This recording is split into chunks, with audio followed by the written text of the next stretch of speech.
that's important to stay on board. Oh, I thought it was regarding what was happening. You're saying something about like the charisma. Oh, Like yeah. I was gonna say that our players didn't even try to get you guys to sub. They're lacking charisma this whole lot. Oh. Oh no, I'm at a negative. I have no charisma. People hate me. That's not true. Every game I have some kind of negative thrown at me. Sloth just outright despises me. He doesn't hate you. He just hates Jerrod. Can you blame him though? Like Jerrod's kind of a wiener. One of the big reasons why we don't argue for why we're not trying to get subs right now, because this is also our break as much as this Bubs. We also have to go to the bathroom, and yeah, I've been drinking water this whole time. Step off camera to do things, not in disguise. Yeah, because I have 2 empty. Set a good example for all of our subscribers because it's a family-friendly fucking channel. You're talking about it a lot.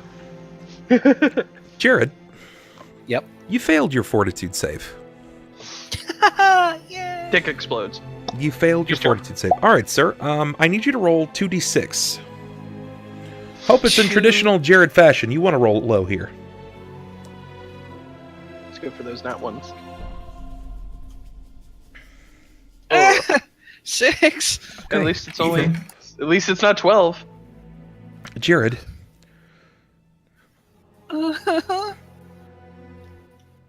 Lose 6 constitution.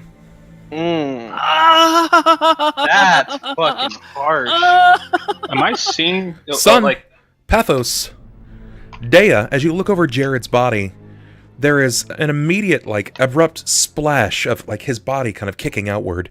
And then you see the veins over his body seem to immediately highlight a darkened black. I'm gonna freak out a bit. So I'm assuming they can't really see Jerrod that well, right? Because he's up against the crystal. Well, on top of that, his eye, their eyes are bound. Their eyes are bound. Yeah. So the way I'm assuming is you basically, because I would be the first one to see it, correct? Yeah, Jerrod, give me a secondary. If I lose 3 mod points, that's 30 health I'm dropping. Yeah.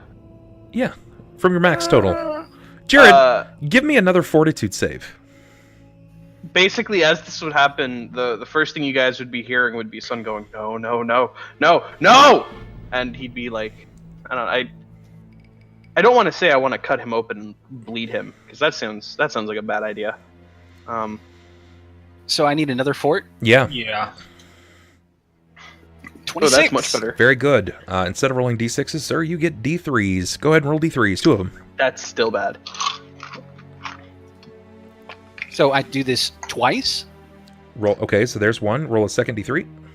Oh, right. Okay, so you lose 2 constitution, and you lose 3 strength. On top of the 6? Yeah. His body begins to grow weary and frail under his armor, where he looked so stoic and strong before.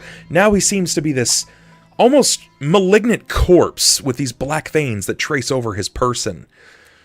The trumpet archons respond in kind. Only one who had been tainted with evil would react in such a way to the nectar. You must destroy this hidden agent of evil at once. Kind of remembering back to what happened, Pathos is going to draw his rapier and point it at them. Guys? You're the false sisters we've been warned about, aren't you? Quick question.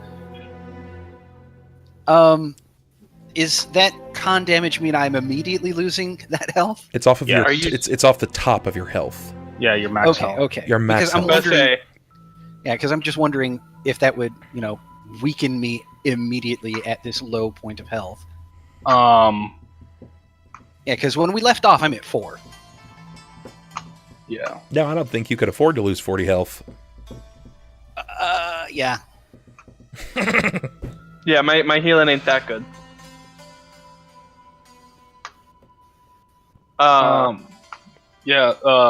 Pathos draws his rapier.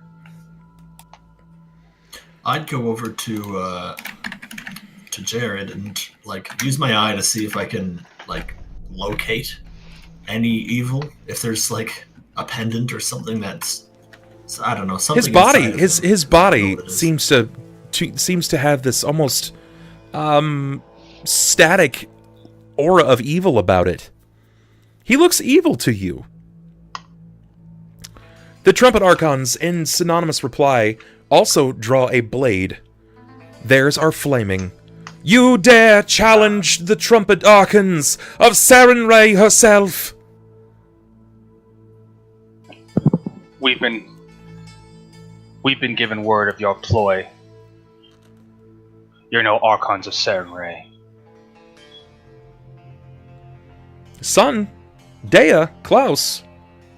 Pathos has drawn his blade on these Archons. Jerrod is turning into this weird black thing. Sunn can't give less of a shit about Pathos and the Archons right now. He's going to take his Poisoner's Glove with the potion. He's going to try to find the nearest open spot and jab it into Jerrod to try and give him healing. Well, I'd imagine that in the healing, they took off his armor, so there should be plenty. No, Sunn, there's plenty of open when flesh. you jam the Poisoner's Glove and you strike a vein, you feel something snap inside the glove itself, and the blood pushes back against the needle. When it does so, you see the vial. What vial you have, because honestly, like, the way that it's going to have to pierce through is it's going to have to be built into the glove. Yeah, and no, you're going to see the vial build up and almost like. So it's gonna change from green to black. Yeah, it's gonna blacken up. Yeah, then I'm gonna pull it out and I'm going to pull off my glove. And I'm basically going to put it behind me, pull out a potion, and try to give him it to drink instead. If it's not going to work that way. All right. So it'll be a cure light. Go ahead. 12. Heal up 12. Jerrod, from whatever you were at, you said you were at 4? Yep. Okay, so go to 16.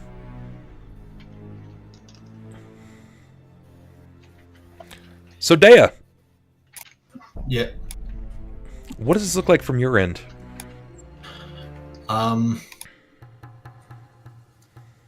a little confused because I've always trusted my monocle of sorts to lead me towards the evil that I need to seek out. And until now, I've never seen Jerrod as evil, which is pretty confusing to me. So I'm gonna look over to these Archons and see if I can see anything within them, or if You see with your special eyes. Yeah, if it's just You want to see if they're actually like holy radiant figures, basically, right? Yeah. Yeah. See if they have that same kind of basking in glory aura, that you saw literally 12 hours ago. Deia, when you peer at the Trumpet Archons, you see through them as if they're like a sheet, and you're getting a silhouette. There are figures that are behind them, and when they notice you looking at them, these 3 figures, they're hags. These hags peer back at you, and when they notice that you can see them and watch their movements, one of them will hiss. You'll hear this, like, and she'll immediately coil back, and as she does so, while the images stay there of these Trumpet Archons wielding their blades directly at Pathos, the 3 hags canter back and run down the hallway with unnatural speed. Can I try and shoot them before they reach the end of the hallway? You can try. Alright, I'm gonna try. Remember, you're standing. I just got like super poison. Yeah, You're standing in this this like cloud of light that they've left behind. Yeah. Can I, like, so they ran? I figured they ran in this direct. Oh, that's not what I wanted to use. In this direction. Yes. Can I step like through the images that they placed? I don't know what to call those. Sure. Yeah. As you move up to them so that they're not with your bow obstructing them. drawn, you kind of like slowly kind of peter your way through and realize that it's just an image. It's a fallacy in your mind. And as you kind of peter through, when you step through entirely, they're not there. You saw them moments ago, but they're not there now.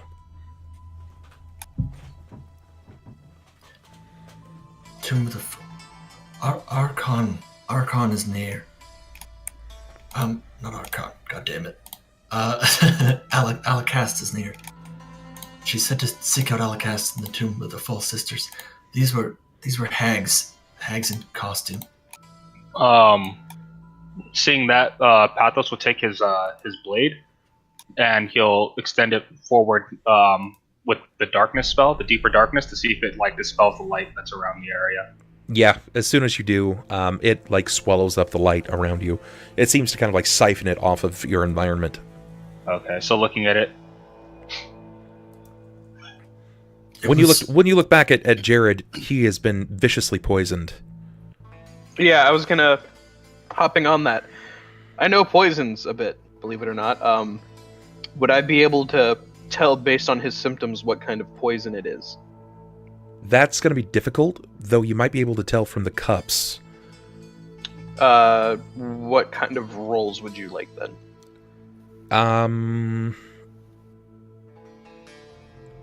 Let's see. So, based off of this, what knowledges do you have? I'm curious. Arcana and nature. Give me nature. Sure thing.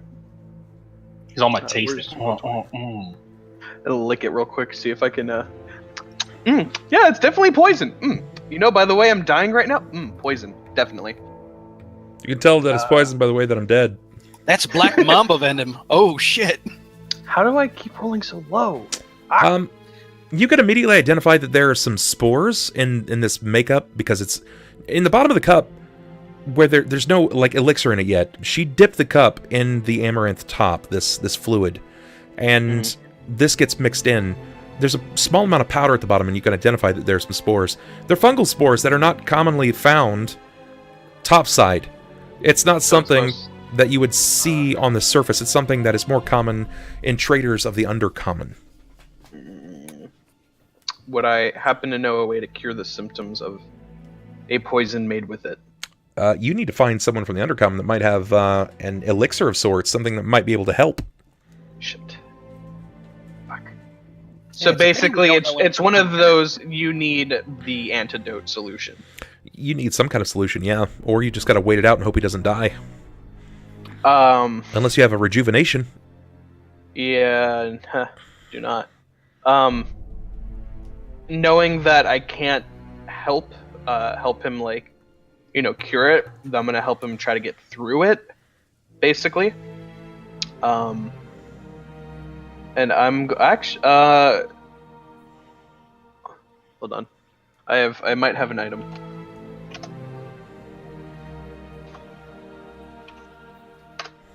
I have, where is it? Those images are gone now, right, Bubs? After I put up the darkness spell? Yes. Okay. Would this be counted as a disease? Nope. It's counted as a poison. So it is a poison. Then I will, seeing him, I'm going to pull out a vial. I'm going to pour it down his throat. It's going to be a vial of antitoxin, which will, it's +5 against, +5 on fortitude against poison. Okay, well, the lingering effects of the poison have already happened. So at this point, it would be silly of you to waste your antitoxin further. Okay, so he doesn't have any more saves throughout. It's the saves are done. So okay, then you would know that. I'll, You would at least believe that. Yeah, then I'll stick by and heal him. But you do know that there is at least one person in your party from the Underdark. He might be able to help you identify what this is. Or Klaus. Yo, Klaus, come here. It's you, son. Before that, though, I'll sheath my weapon after I see Deia chase the hags, and I'll walk up to her and I'll like slowly put my hand on her face, and then I'll start pulling away the mask. Oh yeah. Thank you for that. Deia, this is probably a little jarring for you, because he grabs your face. He's grabbing your face, not really immediately feeling like it's in a romantic pattern, but he's certainly doing so in a way that's gentle. I kind of pull away until I realize that I was still wearing the mask, and then, well, how is it held on? Just as like a... It almost adheses to your face. Right? Yeah. It's a magical suction.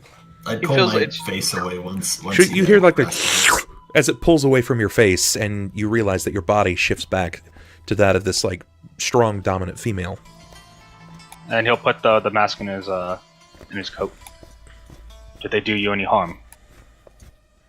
No, I'm fine, but I'm a little confused.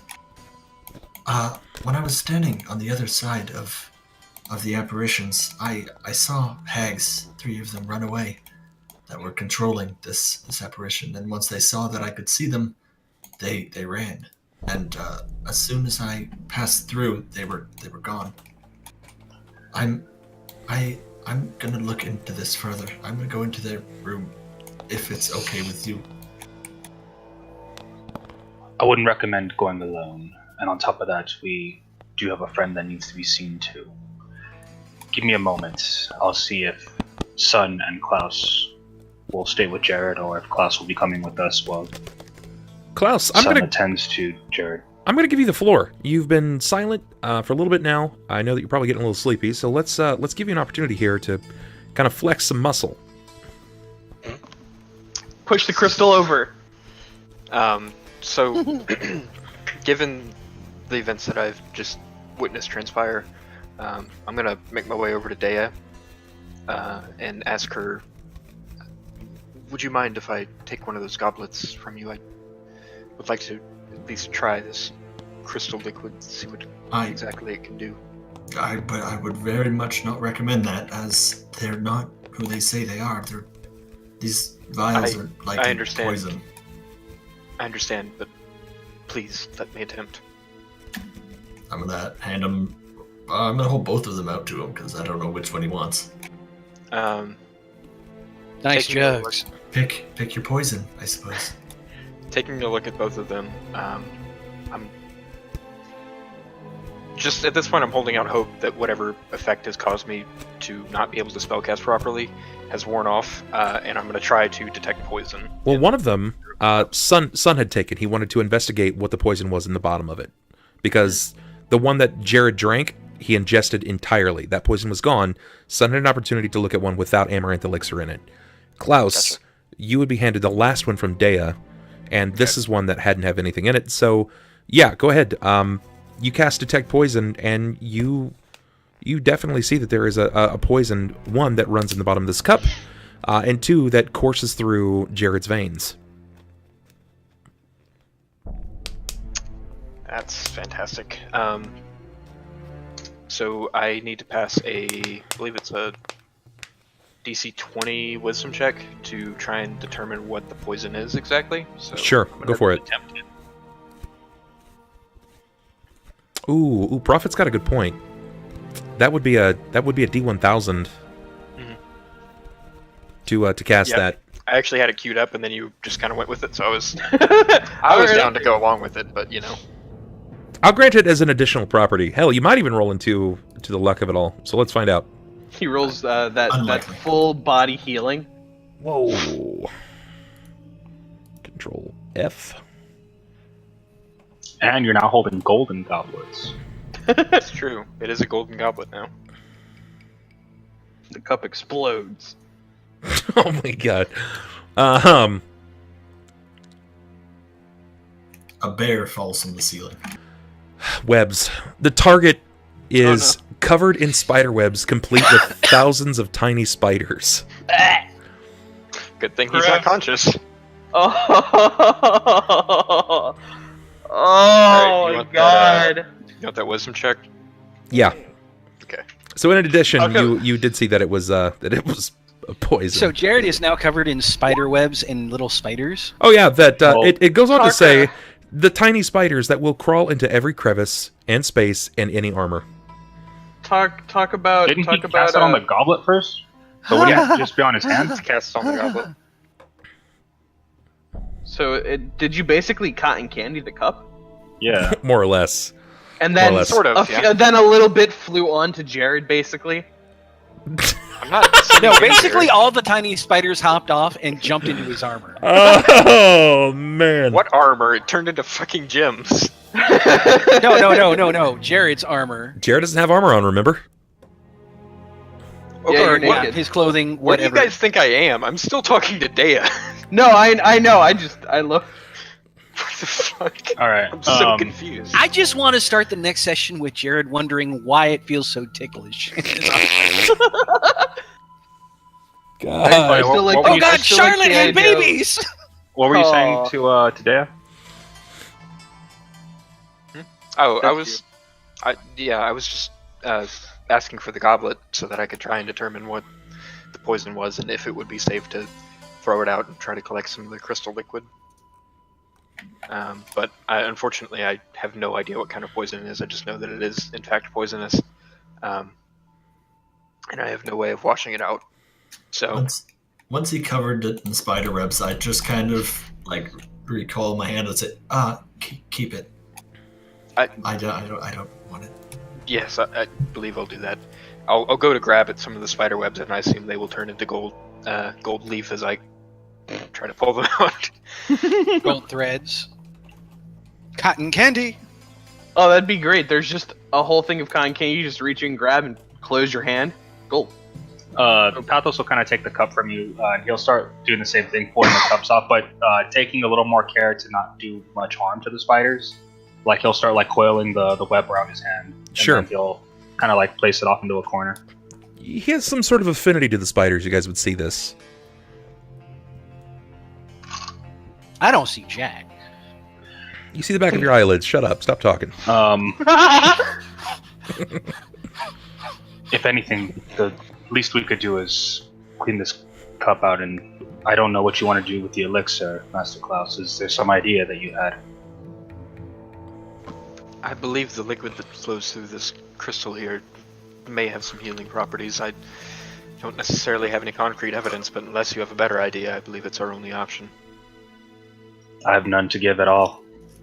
We'll go with your idea for now. So with that, Pathos will take out. We'll go to Jerrod's water skin, our Sunn's, and he'll start cleaning out the cup, and rinse it out as best as he can, and then they'll walk back over to Klaus and he'll hand him the goblet. Pathos, you'll see at the bottom, the basin of the goblet itself happens to have some small amount of powder. I don't actually have nature checks, but I mean, would this be more of like a local kind of thing? Like, Yeah, as go of how ahead. common it is? Go ahead and try to recant this. This is something that you could potentially determine. So it's like an Underdark knowledge.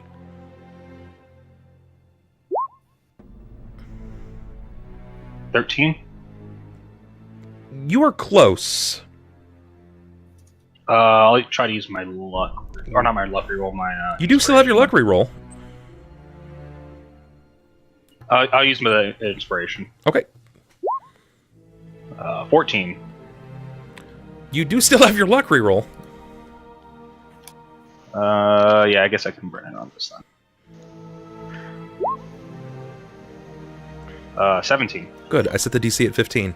But only for you. For anyone else, this would be significantly more difficult. This is Dark Reaver poison.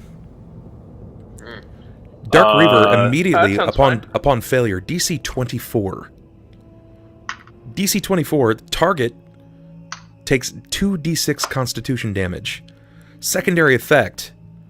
Target takes an additional d6 of Con and a d6 of Strength. If they succeed, they only take half. This is the poison in the goblets, right? Yes. This is ingested only. Should have applied it as an ointment. Master Sunn, a word, if you will. I've know what's afflicted our friend here. Sunn will. So you remember how Pathos was eyeing the cups when he was like walking back, and he was like still staring at it while walking backwards. Sunn's basically doing that, but replaced the word goblet with Jerrod. He's basically like sitting there like, don't die, I'm watching you. He's gonna slowly make his way over to you.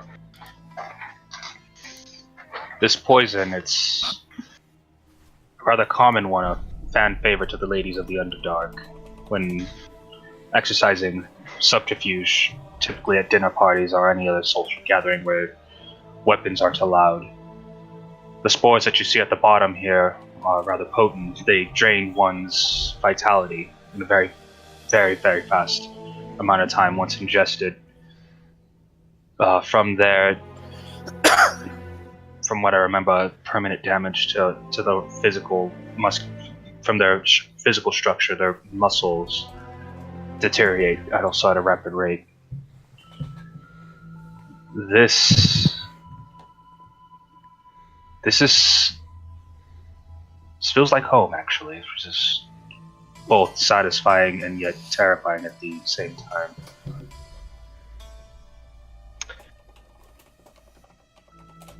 Is there a way to cure it? Or is he like this for good? Bed rest, Typically, but Bed rest. most- You know that it's bed rest that saves lives, and you know, chicken noodle soup, lots of care. He's gonna be weak. Basically, he needs to not be fighting for the next week and a half. But he's Essentially. going to.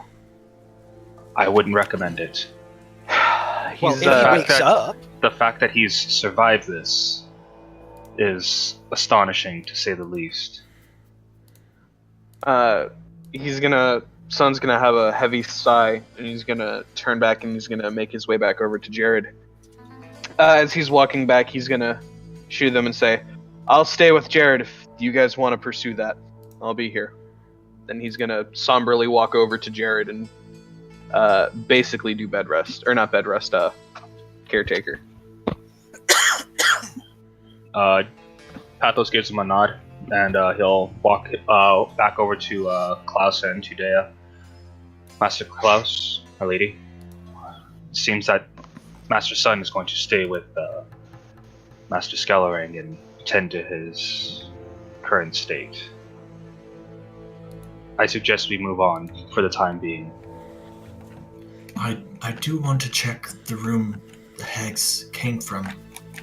It was said that the tomb of the false sisters contained the weapon, Alakast. And I know we need to go and seek that. It would aid leaps and bounds against the fight I know we have to fight. Very well, and we will do just that. Master Klaus, have you any objections? None other than my usual.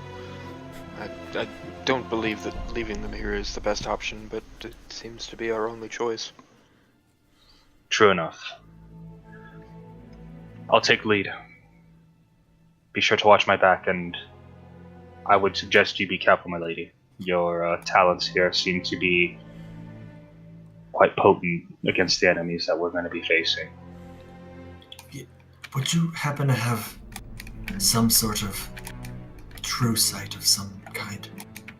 I don't know what it is about these hags, but it's like they went invisible. I can't I can quite see understand. magical auras, but it's something I need to be careful with. I don't know how magically attuned this place is, so I could be blinded as if though I were staring at the sunlight itself. But if they are invisible, then I can at least see their auras, and I can provide aid in revealing them. That would be useful. Okay. Very well. What's that for? Just give me a second, and it takes a round for me to activate it, but I'll activate my detect magic to see if, or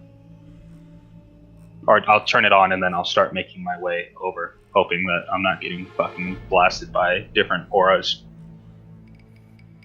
Turning on your detect, is it just detect magic or detect evil? Detect magic. I don't have the alignment detection. Outside of a handful of goods that your allies happen to have, most of the magical things that you will see is emanating from this font of crystal. Whatever is inside has quite a strong aura. Very strong magical aura. Taking a look at the crystal, would I be able to detect what school it's from? Or is it like a multitude of magics and stuff? It's a variety. circulating through it? It's a variety. Okay. It's like It's like a rainbow color of sort of, magic. yeah. It's sort of it doesn't really make a lot of sense to a lot of reasons. Like even adept spellcasters revered this, right? Like this was a gift that they had guessed that it was. Its class of spell type that it was from, its school, is divine. Okay. At least that's how it's I mean, revered. Yeah. I mean, I really can't do anything with it at that point. You can and try to Pathos drink it. Wouldn't really. I could, but I don't know what it would do either. But that was also a plan that what's his name, Klaus had. So. Said every guy looking at absinthe.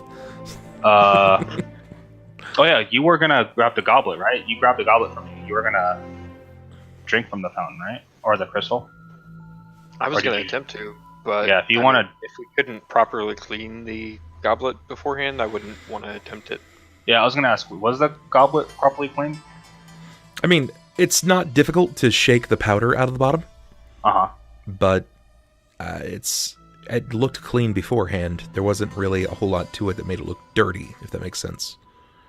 Yeah. Be kind of a gamble at this point. I would imagine it's pretty obvious what was the poison, and the cup is a cup.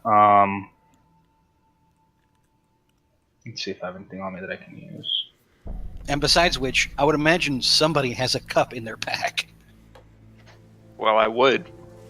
I have a water skin, and it's full of water, and I don't really want to empty that out for some mysterious fluid. I'll take Jerrod's water skin then. I'll kind of go back. I'll backtrack and take his water skin, empty it out, and then I'll lean it. I guess I'll climb up on the crystalline structure. It's not too difficult.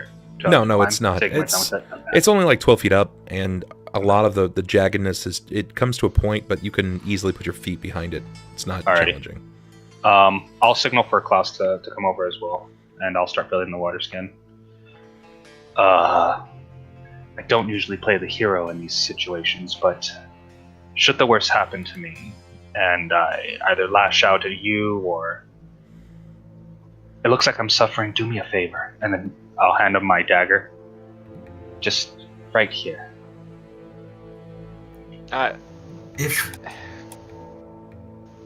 Yeah, you go ahead. Just affected The by geriatric old man's just like, potions? got it! so I'll kill By you! healing potions in the same way we are. Is it gonna cause any negative effects if it's something stronger than what we think it is? I don't know what's gonna happen, but if it provides power, then I don't want to pass it out. And finding out new things has always been a weakness of mine. He'll tap the water skin mouth to Klaus's like shoulder. Cheers, and he'll drink.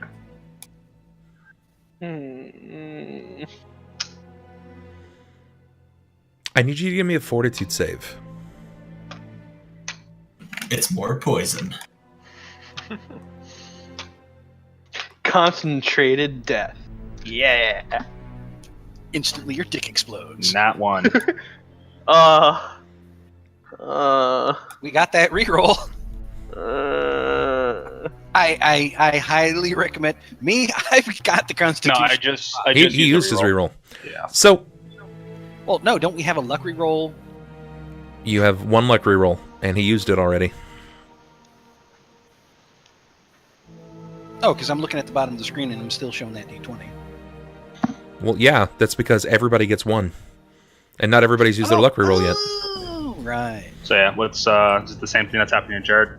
No, this is different. As you take down this elixir, it's warm. It's almost says it's been exposed now to the outside world for the first time in who knows how long. It's come down to a temperature that feels almost like natural body temp, and it's very strange to you as it rises. It's like it almost moves and wriggles across your tongue like that of serpents. As it loses its viscosity and starts to sort of dense and congeal as it slides down the back of your throat. And a part of you is afraid, because you just watched what had happened to Jerrod, someone that you treated as an ally. You saw him wither and blacken and become this shrewd, almost like raisin-like man. Mm-hmm. He relied on everything that was physical about his life, and now he's a mere pretense of what he once was. Now, this slight fear, you sort of attempt to resist against this effect, where you feel this almost internal burning. But as this burn seems to shift across your body, you begin to feel aloof from fear. Better than you have in a long time. In fact, you feel as if the weight of the world has shifted from you as a person entirely. Your strength, dex, and con will have temporary modifiers of +4. Oh my fucking god. Shit. Okay. That's intense.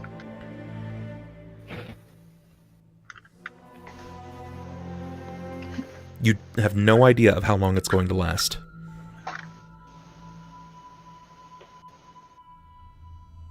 I'm just gonna kind of look at him until he says something and just kind of wait. Does it taste like chicken? Oh, this is potent to say the least, but invigorating nonetheless. And he'll hand it over to Klaus. You should try this. You're gonna like the ride. If you wouldn't mind, I know this may seem to be a strange request, but could you please pour it into my mouth for me? No problem. And he'll fill it up a little more this time. He'll fill up like the water skin completely this time with it, and then he'll give him some of the Sure. elixir. Sure. You have no idea why this reacted so negatively with the Dark Reaver, but it did so, and Jerrod had a very, very foul reaction. It bumped the effects of the poison itself. Yeah. In fact, it's very likely that if this would be applied to any other types of poisons or It would be material effects, it may have even greater return. But that's up to you guys to determine for the future. That being said, Klaus, you will gain a temporary modifier +4 to all of your physical traits. You're more of a man now. When he asked him to pour it in his mouth, for some reason, all I could picture is the hedonism bot from Futurama. Pour it in my mouth, sir. Oh. Klaus, you feel that youth that you used to know. That seems to have fled from your body, at least from this body. So while you feel this almost arcane battery that is your body, it now sort of grows around it. Like you feel like you have more of a control over it. Youth returns to you. Or at least you believe. I must say, I feel rightly invigorated. So you feel better? Considerably. Ever since I woke up, I've felt a little slow and fog. Old is certainly one way to put it. Yes. Old is one way. That was rude of me. I'm sorry. It's okay. It's simply a concise definition for what I've been feeling. Hard to accept at times, but I feel better, is the point. This is actually where I'm going to call tonight's session. Yeah, that was pretty freaking intense. None of us That's died. crazy. None of us died. Instead, the fighter, who is at full health, mind you, Died. Yeah. has managed to drop down to, 16 health. That's after 2 cures from chat and a buttload of aftercare. He's managed to lose a total of 11 stat points. I got terrified and thought you were about to say that 16 was your max HP. No, his new max HP is 55. Yeah, So you're at Will's HP. Yeah, I am super weak. Congratulations, you're a sorcerer now. So, we've come to the end of today's session. This is episode 115. If this is your first time watching, I'm Bub. This is my cast. We've been playing for over 2 years together. Probably closing in on 3 swiftly. And we are probably as close as you can actually find to a legitimate group of friends sitting around a table, eating munchies, dicking around. Now, I know that it feels as if a lot of content doesn't get covered here, but it's not about that. It's about the sense of camaraderie and defining themselves as co-storytellers in this event. So I try to give them back as much as I can the seat of control. Some handled it a little better than others. This is your opportunity to ask questions of our heroes. Maybe you want to know why they reacted a certain way. Perhaps you want to know what's Deia's deal. Why did she act so hastily against Pathos' touch? Why didn't Jerrod get out of combat when he was getting bukakied by the Ettins? Did Sunn really enjoy that much physical attention from Jerrod and the Crystal Shard? Is Klaus going to be able to control his body? These are things that you might wonder if this is your opportunity while we determine who had the most clutch rolls tonight. So tonight, players, Obviously, Jerrod. who had the clutch roll? 100% Jerrod had the Klaus. best. Yes, Given- who given had the the wild magic. most clutch rolls? Who did the most? Well, we Hey. didn't all die, which means That's a Klaus plus. had to roll at least a little bit well. So, Pathos, you decide here who had the most clutch roll tonight. MVG, Jerrod was talking, was having a conversation with his weapon. Hey, I just wasn't voicing both sides of the conversation. save that I- for just a minute. Hold on I now. would say it was Oh. Klaus, given the wild magic that he had. Okay. He rolled into some pretty good stuff. Yeah. that worked out. I would say impactfully so. It's been less of a pain than it has been in the past. Yeah. Yeah, Klaus is definitely the clutch. Yeah, summoning a giant, or bringing the giant worm here wouldn't, or snake. Not worm. Hey guys, Would Unmade not- is hitting us with a raid, even if it is near the end of tonight's show. Thank you very much, Unmade and crew. I appreciate it, brother. If you find yourself yearning for tabletop games, community interaction, as a military vet and creative tabletop caster, Unmade is also looking for familiar faces to entertain. Hop on over and impact his community the same way that you have done for mine. He comes Bub approved. I promise he is very, very good people. You will not be let down. So, Klaus, in your personal opinion, who had tonight's clutch roll? With so many nat ones, it's hard to say, but I think probably would have to be either Sunn or Pathos, and it's hard to really pick one between the two. Sunn or Pathos? You think they Yeah. were both good?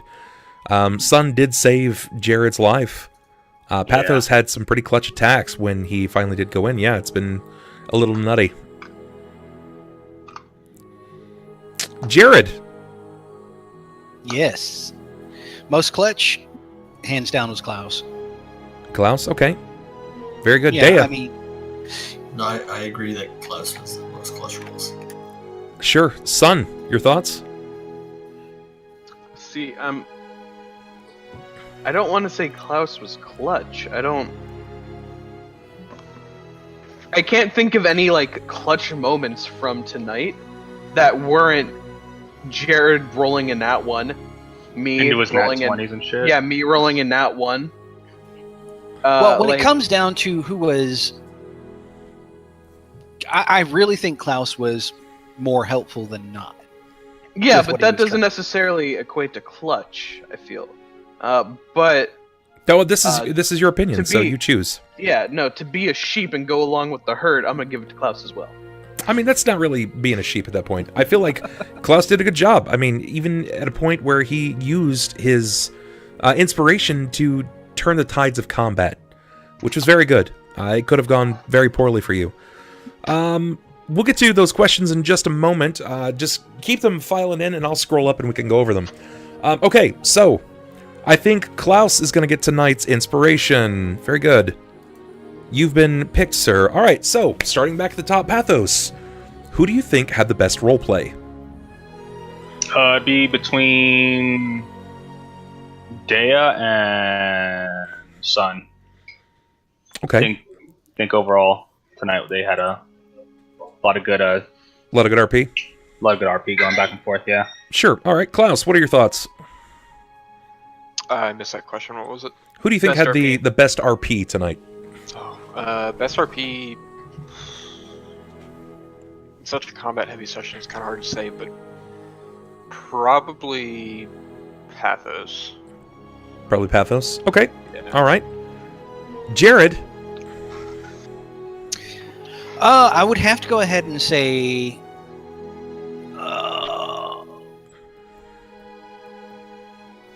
Yeah, sorry, I'm kind of weighing it up because it's between Deia and Sunn. You know, Pathos has always got a. You know, Ron's always going ahead and doing good RP, but Deia and Sunn both really stepped up tonight. I agree. And I would have to go ahead and say that of the two, Deia probably stepped up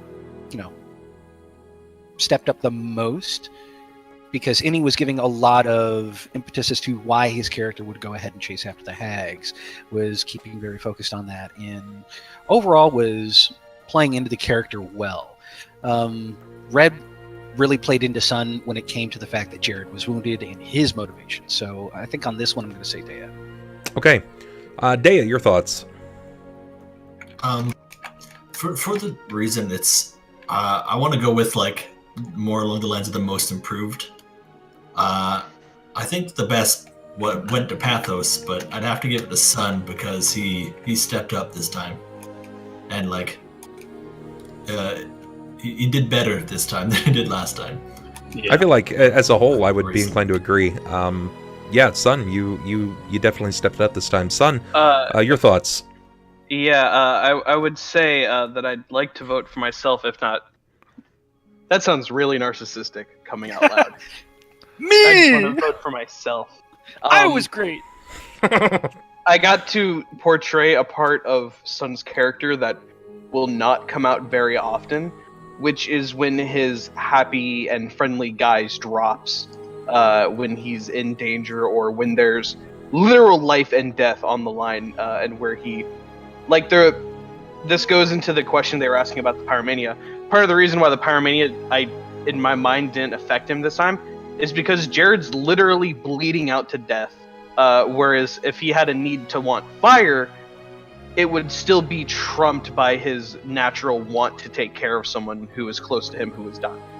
Yeah, to be fair, Jerrod's going to really carry a fear of fire and, moreover, Sunn's potions throwing. Mm-hmm. Because he did throw a grenade right in her face. So, aside from tooting your own horn, you didn't really select the best RP there. If I can't vote for myself... Sure, you can vote for yourself. Then I guess I'll vote for myself, because Okay. I'm actually kind of happy with how it went. All right, I'm actually happy too with that, and I agree. I think you probably should have in this regard. So we'll hook you up there. Nothing wrong with recognizing. All right, and now it comes down to the chat vote. Chat, they can't stack up their inspiration, but you get to decide who was tonight's MVP. Was it Sunn for his accelerated roleplay? Was it Deia for the sick amount of damage? Jerrod for the fact that he soaked up more damage than at least 10 characters probably could normally? And half of it was from himself.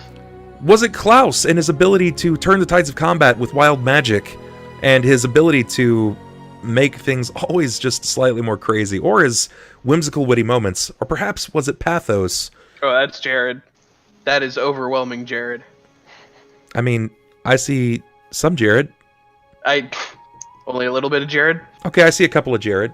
Just one or two. All right, so there's a lot of Jerrod. All right, let's give him a second here, okay? There's a couple of people here. Jesus. All right, hold on. All right. I don't know, guys. Seems like a pretty neck and neck race here. I feel like Deia's When really I say neck and neck, I mean both sides of Jerrod's neck. I thought both of the sides You of his have neck were no broken. idea. I had it planned in my head what was going to happen if that was a third crit fail. He was just going to kneel, lift his sword, and axe chop. Yeah. If you're, Sheila, if you're going to leave me, nobody can have me. Bam! Yeah, taking on, was it I 4 still ends imagine and a giant? That's pretty dope. I still imagine at the end of that third crit, all you just hear is. Yep, just a head popping off the body. All right, so I think it's unanimous. Jerrod, you taking the cake, you getting some inspiration. This is a little odd. Pathos doesn't walk away with inspiration this time, but that's okay. That's okay. I'm all right with that. Sometimes it's going to happen. All right, so questions. Let's scroll up and see what we missed. There was the question, what is our favorite character death from the past 2 years? So across the whole game. All right, I can start with mine. Mine was when Kazmogen picked up Innie's character and launched him out of a window into the Underdark. You mean in the same session that he started? Literally 2 one rooms? round. He started this new character literally that session, and he picked him up and heaved him out of a window into the Underdark. He made it. He came in one room, and I'm like, yeah, I want to get back at him. He locked me in this chest, where I was just kind of stuck, and then we're like, oh yeah, I the just boss is picture in it this like- next room. Let's go and fight him. I'm just don't do picturing that. like whenever you're playing Skyrim and there's that one villager that's just like, fuck it, let's do it, running at the Dragonborn. Yo, you want to go? And you're just like, dude, you don't want this. It was more along the lines of when you're level 2 and a giant runs up and stomps the ground and you fly into space. If I had to take a second moment, was probably when, I can't remember. It's Dan's character, not Theodwin. Not getting Theodwin. his Elgin head Pugh? bit off in one round. Elgin Elgin Pugh. Pugh. Elgin Pugh. Or the, It was Elgin Pugh when he found the hammer and he murdered the cursed cat. That was a really good one. Yeah, That he, that was a cartoon moment just waiting to happen. It was like, no, Goop. he I think, in the story, he found a cat that had been cursed. It was a wizard's familiar. And if anybody had struck the cat, that amount of damage would be reflected upon them. So he draws up this enormous hammer down upon the cat and destroys it for some asinine amount of damage. So the Dan same, didn't like how it looked. yeah. So he brings down the hammer and he turns it into a meat slinky, and the same thing happens to him. The minute that the And cat is squished, and the thing his is he character he was being- warned what, like 5 times Yeah. while D- Desmond yeah. was in the room, like, Everyone was don't like, do it. Don't do it. Most It was like really obvious. it was literally like But, one of those like- things where it's like, I've seen this before, don't do it. Wizards tend to enchant the familiars with crazy stuff, and then he's like, okay, no problem. Turn around, oh, he's dead. I was like, yeah, that's Everyone walks out, and then he goes back in and crushes this cat. Cause Look, I'm not saying he didn't make a stupid decision, but what I am going to say is that he had a legitimate reason for doing it, which was the Yeah, cat was 'cause he- spying on us for the wizard. You're not wrong.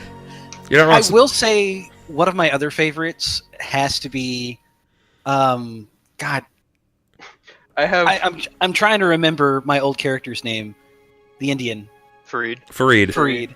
I thought it was funny the way Fareed died twice. Because, When he he's came resurrected as this super evil character, and I'm like, oh, goody. And immediately a boulder lands on his head. How about I that? have- How about that time that that Annie almost drowned that guy? I almost got drowned. Oh, was it you that almost got drowned? Oh, it was Red. Yeah, Red pushed you in. Yeah, because I cut off his Because tail and pushed Cicada- him in the water. You pushed It me into wasn't, the it water. wasn't Alex. Cicada. and It wasn't Cicada. It was Kimia with Cicada's scythe. Yeah, that's right. He pushed you And into the he- water in full plate. Yeah, and then realized And then- that was a bad idea, and he drowned. and then- he came back to Who life. was it? Dan went in there to try and save me. Dan and then Klaus. was made into a large character. Klaus had wild magic and turned Dan into a large character. Klaus, And- Klaus, he No, I defibbed turned you. I turned. Who was it that turned into Horum. a Shocking hand. It was was Horum. me. No, Yeah. because No. I was underneath of the large character. It was me. I had enlarged person. Then yeah, it was. So I was a potion there was an drinker. enlarged person on top of me in the water. I went I'll on be the yeah. honest. In the water. If we're really going to talk about it, you got to admit all of our characters have had a rather impressive, memorable, funny death. I want to say one of my favorites was Nero. For coming in. Haha! I'm a thrall. I'm gonna. That's Haha! not his I'm a life. thrall. I can't wait till somebody releases me. And then. In And half. Cicada one-shots him. Straight in half. Darth, for your question, more or less, kind of given the situation of when a character dies, it's handled very differently. Right now, we're trying to do funeral rites for one We're character trying that to passed, do, which was Forum. funeral rites for one, retrieve the soul of another, and we varies. usually just kind of and- bury them and just say our piece. It varies And per the in most reputation. cases- yeah, it also it depends heavily on like how the other party members viewed that person. If As it was like one of those, oh, we hated them, then they're not gonna. It also- they're we're not just gonna- gonna leave them. It also depends Like on how they horror- died. If they Yeah, died yeah. while they were afflicted as with vampirism, then they're burned. They are slain, yeah. decapitated, and burned. Malgrim, Or we had to if kill even after he was they conceived. have like if they're afflicted with a ghoul, some kind of like ghoul rot or something like that, or mummy rot, then they try to do Burn. the same thing. A lot of the times they wish to honor the corpse, even if they typically don't like them. But there have been a few bodies that have been left behind because they can't retrieve them miles away. You know what I mean? Yeah, As shit for- happens, and as for what usually do we they're on a do? timetable. You can't Do- always cart around a dead body. Do we roll new characters and rejoin the party? They do. They do. Yeah. Typically, At I what try to. level lower? I try to find them a reason to, but because we've gone through so many characters, if they die, they rejoin a level less than they were previously. So in this case, they all have varying levels to a degree because they should died likely be very like level 11, but they've died a various amount of times. I had to put this rule into place because Innie was going through fucking characters faster than he was going through underwear. Dude, I Yeah, still he do that. was. I haven't died. I had one character death in like a year and a half, and I still Yeah. go through more. Well, you gotta deaths remember, than- man. They're on the same. This is the same story that we've been running for near 3 years now. And- I've only had one character that's died so far. Yeah, we've like had- his character. He's had 2 characters leave the story. I They've want to just say they've just stepped away. In total, it's been less than 20, correct? Or less than 15 even. Well, I would say Klaus has gone through about 4 or 5 bodies, even though he's remained as Klaus. Deia has gone through I've lost 6. I've gone through 3. Yeah, 6. Yeah, I lost Fareed, Nero, and Enro. Cicada, Kimia, Rasasi. So 3, 6, 12. It's about, I would say, a little less than 20 then- characters. Yeah, are we gonna count like Dan's 3? 4? Well, I mean, at that point, then we've got to count Connor. Yeah, exact. Rook, Panda as well, Alakir. Yeah. Um, So we have gone through lineup changes, but yeah, this is I think we finally found a good group of guys that are just gonna stick around for a while. Jumping back to the favorite deaths, though, I think Malgrim's death was underwhelming, but I enjoyed the stuff before. Malgrim, the rooftop thing was still like one of my greatest fucking. the things. last I time you- say Malgrim's death. the last time really you played happened in Malgrim. Lucky Monkey. Yeah, that's the last Yeah, time no. you were controlling. I agree. I agree. I And that thought was- we were friends. I like Like, that that Orm was- turned into a Tetris oh. piece. He didn't die, but He just became a was new fun. block. Yeah, it became an L shape. it was like it's like an upside down T. It's like the worst shape. The Malgrim in my heart died. Okay. When The does Malgrim in my The heart. one when that does was the my sex friend. scene happen? The sex scene happens, I guess, when Pathos seems to mosey on up to Deia when she's least Oh, expecting God. it. Generally, that I feel like happens everyone after keeps saying seeing that. seems to That's- mosey on that's up like- to Sunn when he's No, least like expected. I'm gonna call it like it is. Deia, she recoiled away from Pathos's touch, but Do you instead feel of being sexual like, tension there? instead of being like, "What's wrong with you? Why are you recoiling away?" You were like, "Are you okay? Are you hurt?" Like that right there. That is the whitest of nights it can get. So Deia is probably like, "Oh, thine pantaloons are moist. There's a river running between them legs. A river run through me." He giveth me the vapors. I think So- I doubt this, so hard. But you know, it's up to you guys. You live with 2 women, and yet I wouldn't be able to tell from what you just said. Dying pantaloons are moist. I live A river The runs dr- through me. women, and I've never heard those words. The Drow White Knight. Oh, that's good. That's good. No, The like alabaster so. night, if you will. So there's a whole reason like behind it, and I guess as the story progresses, you guys will find out more and more as to why that is. But once you understand, you'll be like, oh, okay, that makes sense. That has to Okay. do with your code of ethics, right? And that- Yeah, Pathos. For those of you guys that don't know, has literally like a big set of Just a rules from which she abides by, and I think so far I haven't broken any of them. At least to I'm my pretty knowledge. sure we used to have a quirk that was you had to go by the book. He's already doing it. Yeah, Ronald's character is the embodiment of that. He will always go by Yeah. his book. Yeah. So like as of right now, I don't think I've broken any code as to that stuff, but Yeah, he actually does have a very particular set of rules of how he treats certain demographics of people and behaviors of, I guess, being around just anyone in general. So Yeah, don't get him started on those Yeah. dagger eaters. I'm not gonna lie. I also just speaking of daggers, I was actually surprised I was able to put out that much damage with a returning dagger. dagger. I was like, oh, I should probably use my rapier and go into battle. But You're like, I saw nah, 40 Sniper damage. get smashed. I was like, this dagger will Maybe be I so much shouldn't. better. Yeah. Yeah, one thing that's really kind of off-putting is when you got a fighter like Jerrod in the crowd, who is really built towards dealing damage. You mean the one that has the intellect of a donut? Oh no, he's got a 0 on his intelligence. He's not got the intellect of a donut. He's average. Look, you But, you considering that soak he is- you soak harder than an Oreo dropped in milk, homie. You're so dense. I love it. Like, you get in comments like, huh, it's the odds. It's me against the block. And you get fucking destroyed every time. You've taken more damage.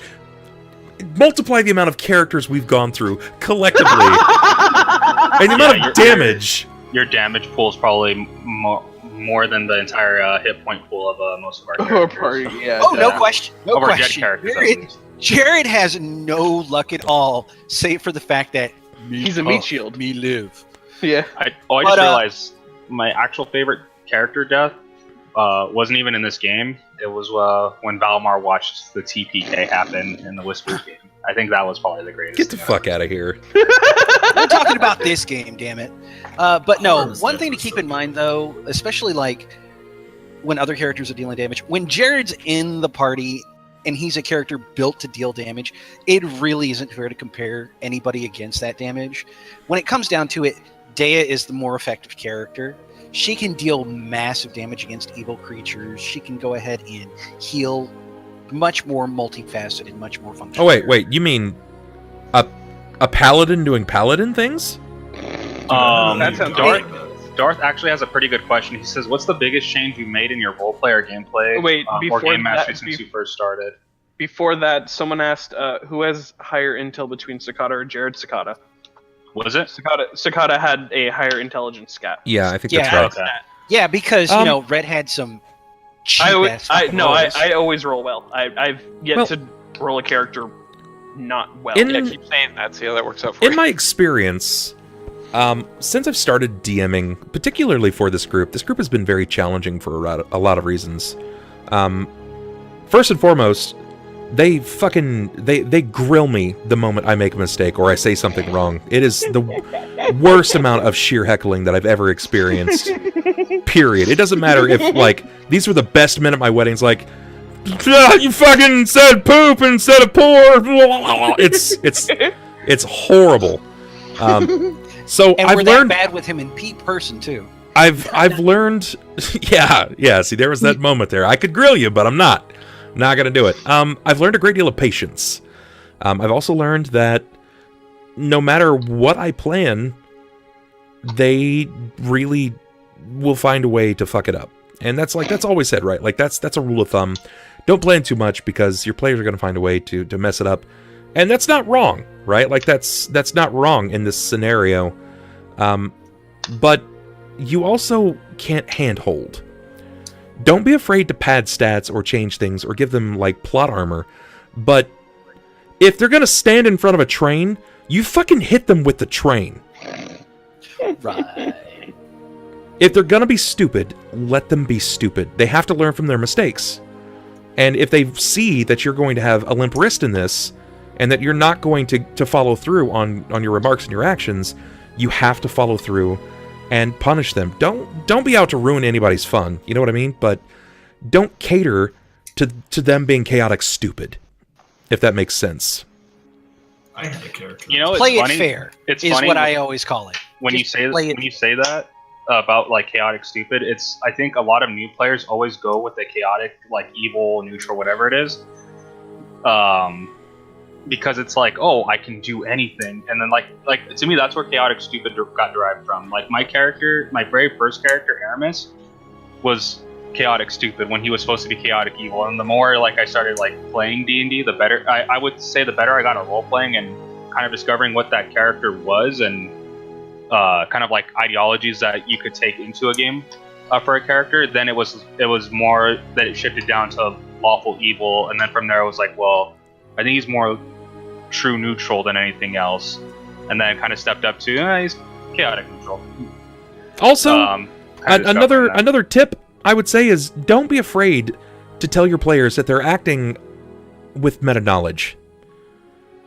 Because they don't, you don't want to be that DM that's like, well, you probably wouldn't know that, but sometimes you gotta be. You gotta be that guy that makes a decision that's gonna make somebody unhappy once in a while. But I will say that Neo is right and wrong in a lot of ways.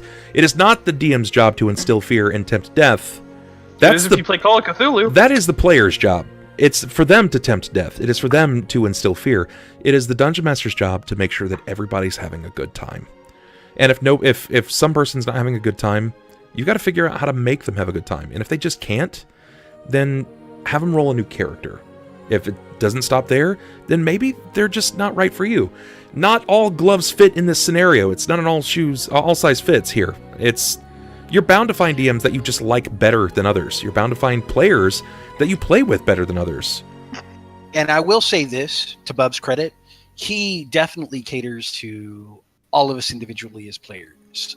He knows that Red prefers more combat-heavy scenarios. So every so often, we will have games like tonight, which are very combat-heavy. He also knows that Ron is an RP nerd.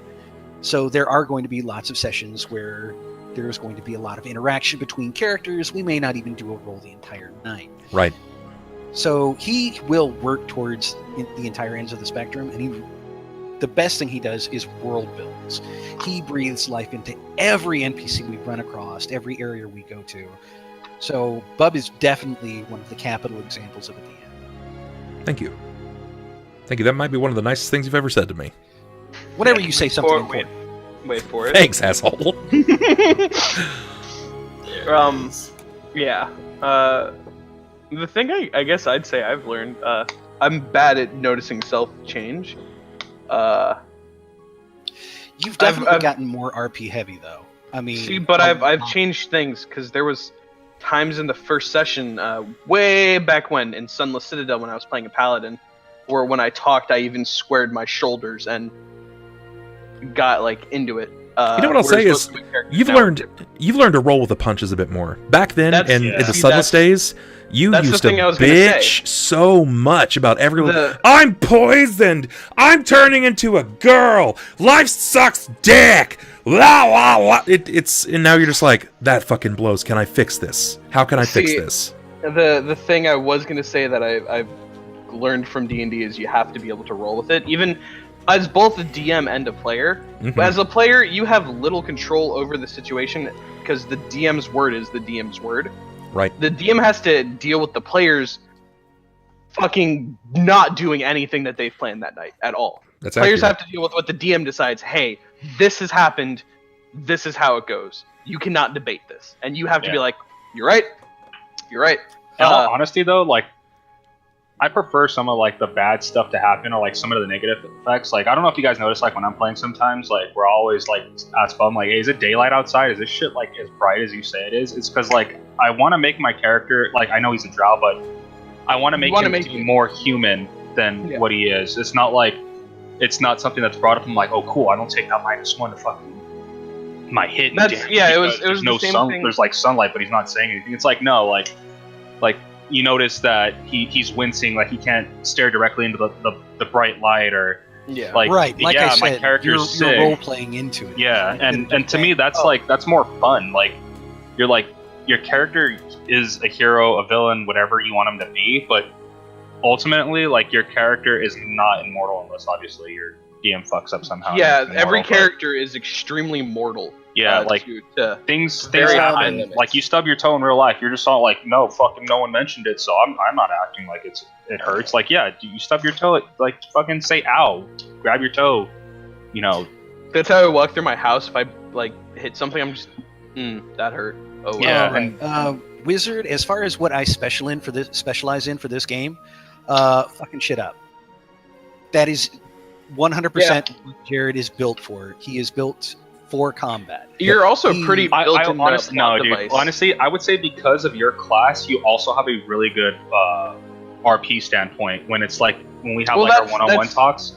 yeah. I think like that kind of works into it really well That goes because of like the character's into history.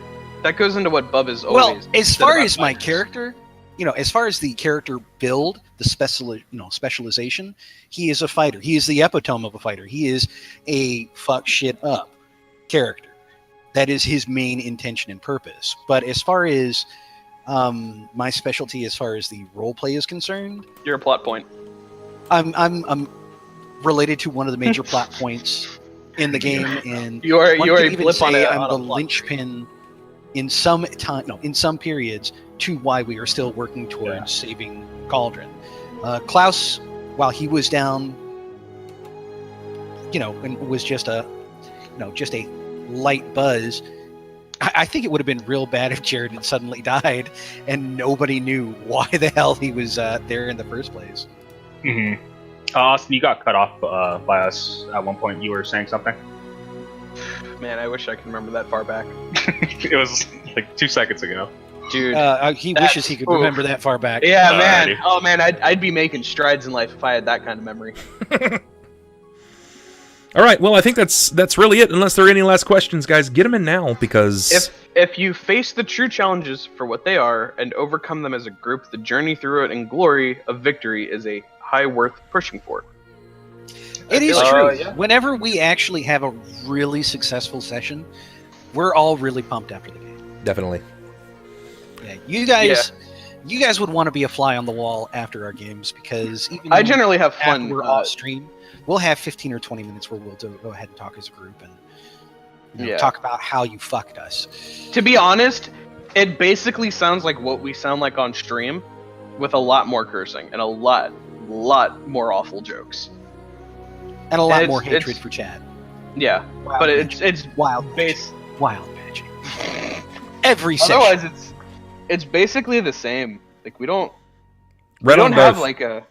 No problem at all, Darth. Anytime, man. I appreciate that. Come back around anytime, guys. And remember, feel free to follow, feel free to sub. Check us out on Twitter. Check us out on Patreon. Twitter is the easiest way to stay up with us.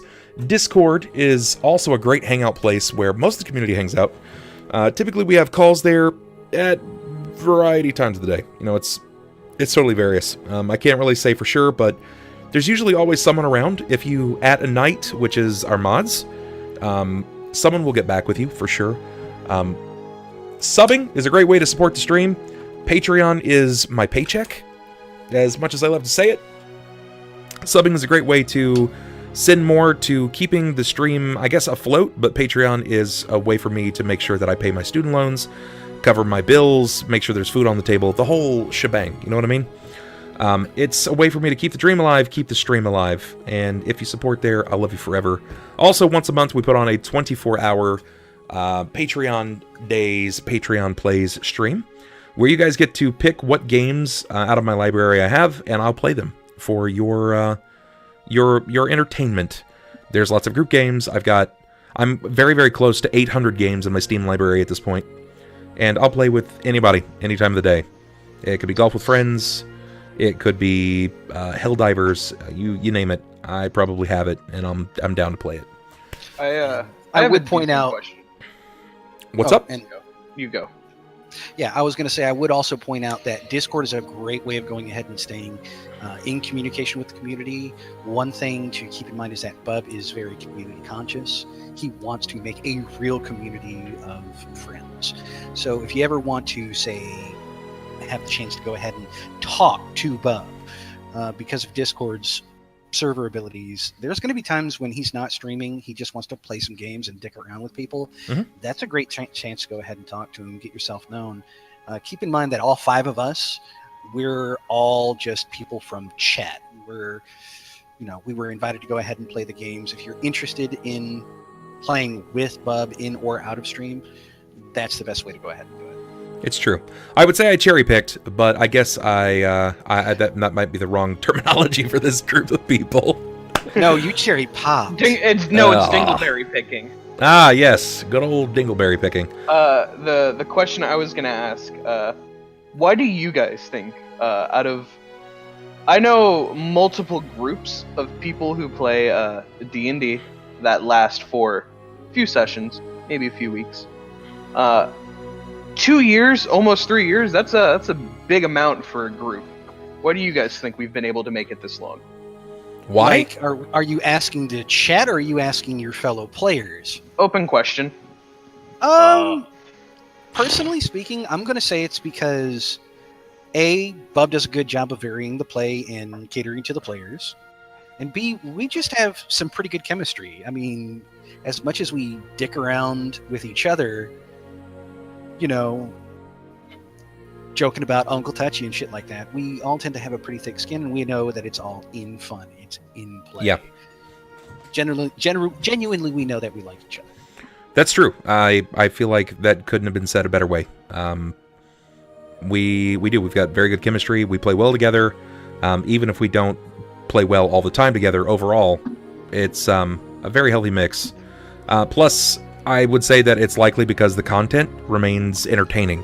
If it was very boring for you, you wouldn't hang out. It wouldn't be worth your time. Especially since time is the rarest of commodities these days. You only have so much of it in your life. That's right. And I'll say that I know that Klaus and Sunn, particularly, I tend to be cool with. I can sit 10 hours in a truck with them and not want to kick them out on the side of the road. Yeah. Well, you can want to, as long as you just don't act on that desire. I would say for me personally, it's a bit of me as a player. I've always wanted to find someone who's always going to tell a good story, and I honestly Bubs obviously provides that for me, which is why I'm still here. I wouldn't be here if that wasn't the case. And two, it's like being on stream. It's a way for me to kind of say like, okay, I can be a different persona. I'm not Ronald playing my D&D character Pathos. It's Ronald is Pathos in this game of Shackled City, which I'm surprised you haven't done acting. Seems like you're jig. I get that a lot, but like realistically, like it's more of like a time constraint of not being able to do it. Yeah. And being poor. That's my excuse. Being poor is not a good excuse for not doing plays. Plays aren't, No, but I mean, even that, it's the like, time. The time is so much. I love playing D&D. It's not necessarily that I want to get into acting, but whatever future down the road where role play. It came down to that, where there's someone's like, oh shit, we saw you play this character in this in Bubbernaut stream, and hell, we want to use you for this and that. I'd be like, okay, sure. Like, I'm not that great, but I'll do what I can, kind of thing. If Perkins called, you would answer. Yeah, but I mean, it's always been a thing where I want to, because I love this game so much, I'm trying to figure out ways to better myself, which is why you see a large shift in play style when I'm making certain characters. Like, I always try to do something that's not conventional.